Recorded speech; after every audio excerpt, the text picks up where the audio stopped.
here today speaking to you, and I hope that you can all pay some attention while you're eating your breakfast, although I know it was a little bit hard for me to tear my eyes off my oatmeal. And I hope that this will be a very enjoyable session, as this whole conference has been very enjoyable, I'm sure, as well as educational for you.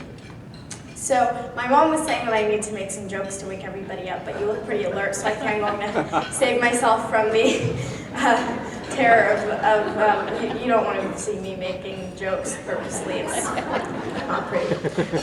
Okay, so I want to start with, there is something though that might make you sit up in your seats a little bit, and it's this newspaper clipping that you'll notice over here. It's from the Ufield Herald, and teachers at Paul J. Sorkin Junior High School says in Ufield, Iowa, were surprised early this Monday by an educational change of pace instigated by the Ufield County school system. Instead of students filing into classes to hear the teacher's lecture at the head of the class, teachers found themselves being herded in the classrooms where young people lectured and assigned homework to the dumbfounded grown-ups. Students infiltrated the PA system, coached the day's sports, and managed all extracurricular activities. It was a surreal experience, said one teacher when asked to describe her day.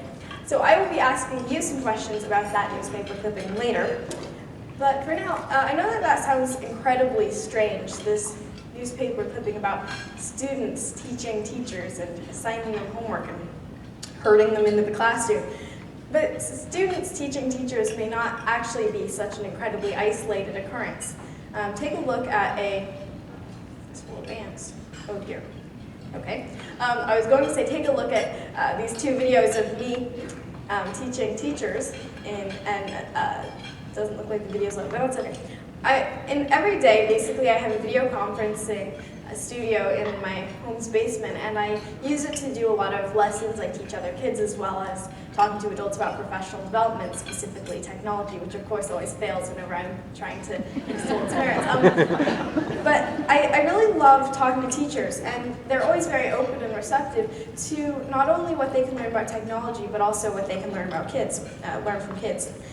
And so had you been able to see these videos, you would have seen me teaching over on the side, and in that case, my students were teachers.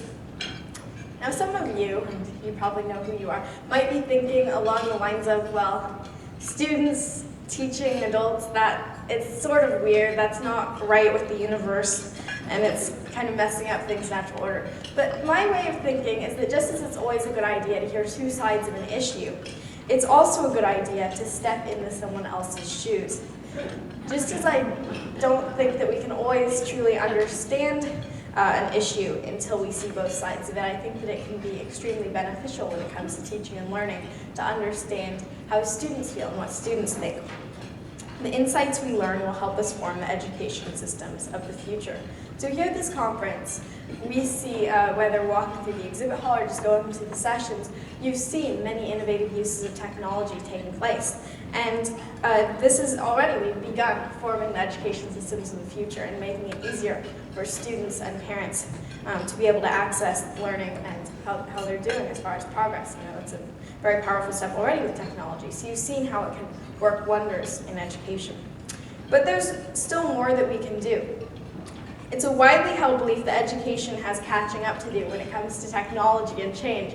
You may have heard people say, oh, you know, our schools are behind, or our schools need to catch up, or things like that. And it's not just education either. I know that society has a way of belittling the whole over 40 age group when it comes to technology. When someone I know who didn't want to be named, she heard about seniors getting on Facebook, more specifically Queen Elizabeth II getting a Facebook page. This was after this was announced. She said these memorable words: "Old people on Facebook, that's just wrong." This anonymous source, thankfully, is not here with us today, otherwise she would be very mad at me because she is actually at school and I'm going to say no more. Maybe it's less about ability and more about circumstance.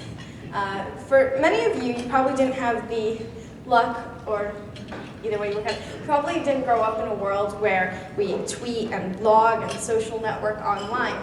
And now when I'm giving this presentation or talking to teachers about technology, then a lot of the feedback I hear is, well, you know, adults, not all adults are bad at technology, and not every single adult is bad at everything. And I think that that's very true, and especially with you guys in the audience, and I want to make it clear, you guys in the audience, you, I'm pretty sure, work with technology firsthand, or at least many of you do. You probably oversee things, you keep your school together in many ways, I'm sure, working with technology.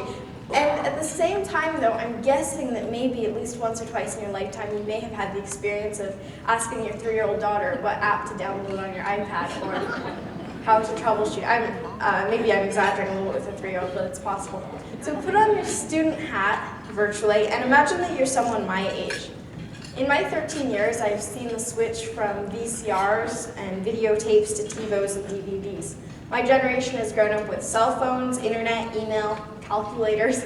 During the protests in Iran against the Ahmadinejad regime, and more recently during the protests in Egypt, Libya, Tunisia, then the nightly news channels were really often getting their news from Twitter and video from cell phones. The eyewitness reports, if you will, of the 21st century.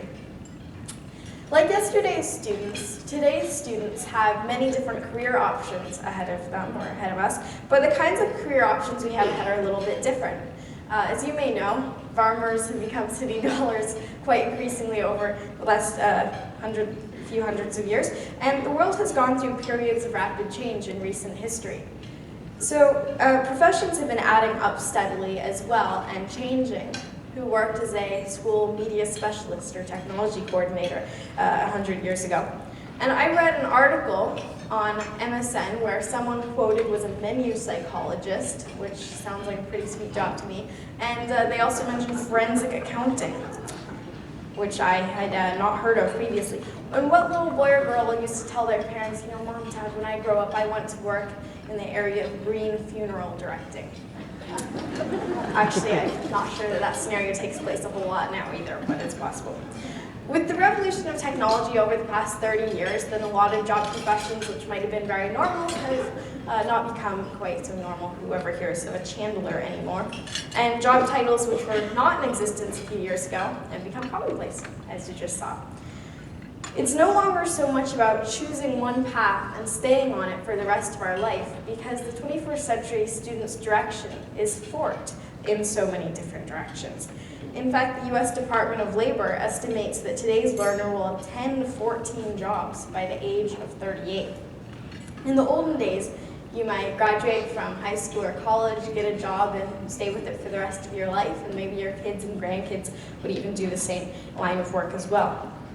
But today, as you all know, with the 10 to 14 jobs, that's probably, those jobs might not even all be in the same area. And because of this more competitive and more volatile economy, then students might not be able to do the same jobs that their parents and grandparents have done, and they might not even be able to stick with it long enough for their kids.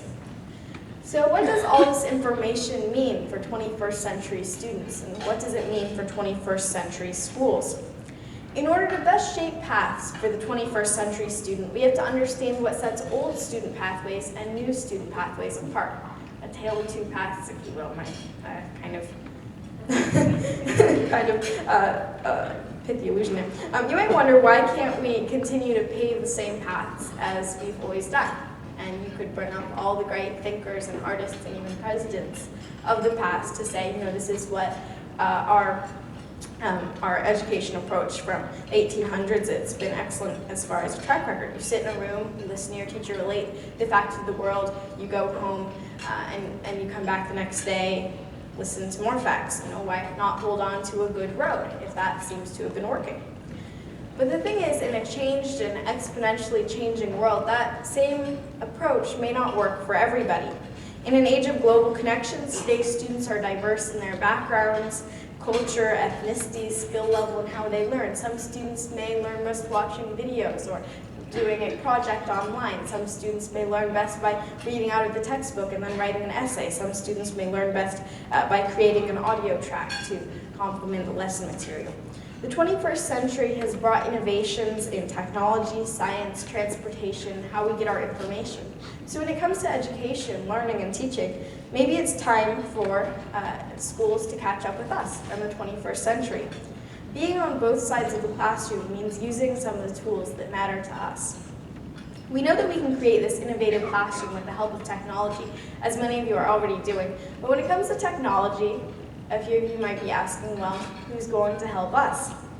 Raise your hand if you've ever had issues with a piece of technological equipment in school or out. I think probably mostly unanimously raised hands unless you only just started using anything. I could be wrong, but I think I see a bit of a trend here. I mean, already during the course of this session, then you've already seen 2 videos malfunction, not loading properly. And as I said in my introduction, our world has been technology-filled pretty much since we were born, and it's a commonly accepted reality that, okay, sometimes your 14-year-old daughter might be a little more skilled at her iPod Touch than you are with your smartphone or your iPod. But and it might make some people uncomfortable or scared that their kids or their grandkids even might know more about technology than they do. But if you find yourself in this position, it's really okay as long as you're open-minded about learning and catching up. And as I said again, you may be the go-to person in your school when it comes to technology. You may be the person with the most expertise, and yet you may have had those moments where you're asking your kids, how do I download this app, or what game should I download? As a case in point of this open-minded kind of attitude, this is my dad. This is my dad, John Sweetuck. He's actually sitting here, so you don't have to rely on the windy Mexico picture over there. And you can stand up if he wants. Okay. Now, I'm not just making him stand up because I want to give my family members exposure, although I'm sure they would appreciate that. But rather because my dad's been interested in Facebook for some time now. And finally, last October, he actually set up an account, which was a pretty big step because he was pretty much just bashing everybody who uses Facebook before that. No, not that. It was more Twitter. But what's so nice about my dad being on Facebook is that it's given my sister and I the chance to finally be able to answer some of his questions as opposed to asking him questions like, what's the deal with ionic and covalent bonds again, or how do I solve this inequality?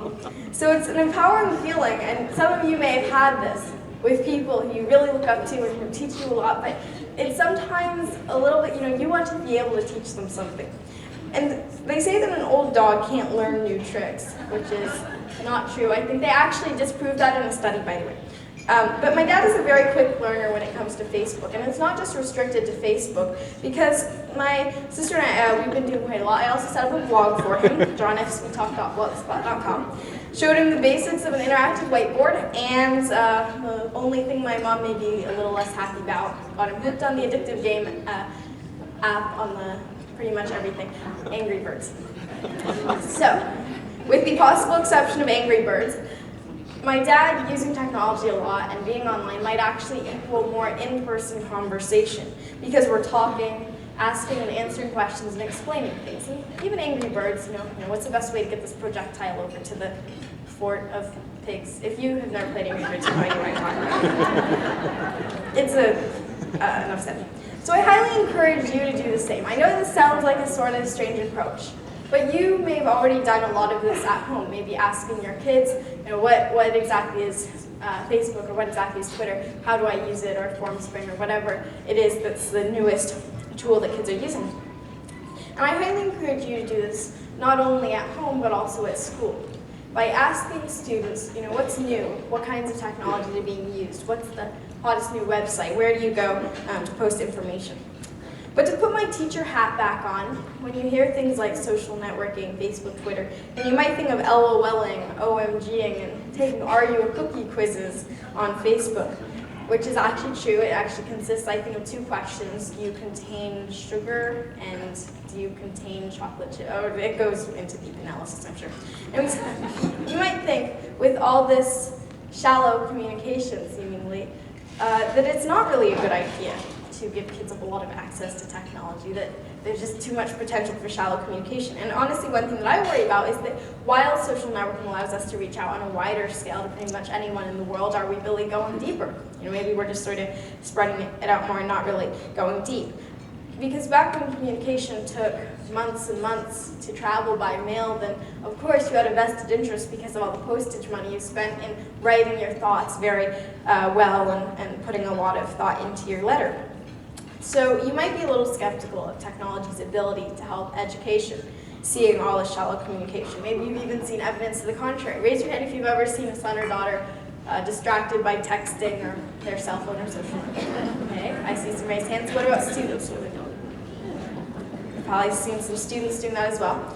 And I would argue that just as I've seen kids who are distracted by internet gaming and networking, I know my sister sometimes chats on Facebook when really she ought to be doing her math. I've also seen kids, and sometimes the same kids, who use the internet to post meaningful work and help others. We often hear about adults searching for the meaning of life and for purpose, but a lot of people neglect the fact that kids want purpose and meaning in what they do as well.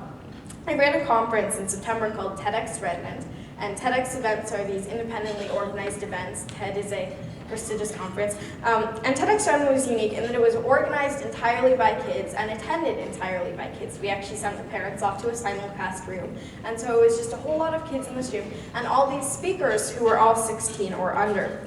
And you might think, wow, a lot of speakers 16 or under, this sounds like a zoo, but it was actually a really professional, really fun and educational conference. It was a kid's eye view on everything from education to the environment. In the education section, we heard from Zoe Sprankle about the issue of impact, effect, and purpose. And what she said, and you'll be watching in a minute, was she talked about her experiences in class and the issue of impact, effect, and purpose within education. So it may or may not load. If it doesn't load, I have the video actually, so I'll just find that. Always a good idea to not show things live off YouTube when the internet connection is not always super sure. Okay, here we go. Oh, wow, okay. No, actually that might be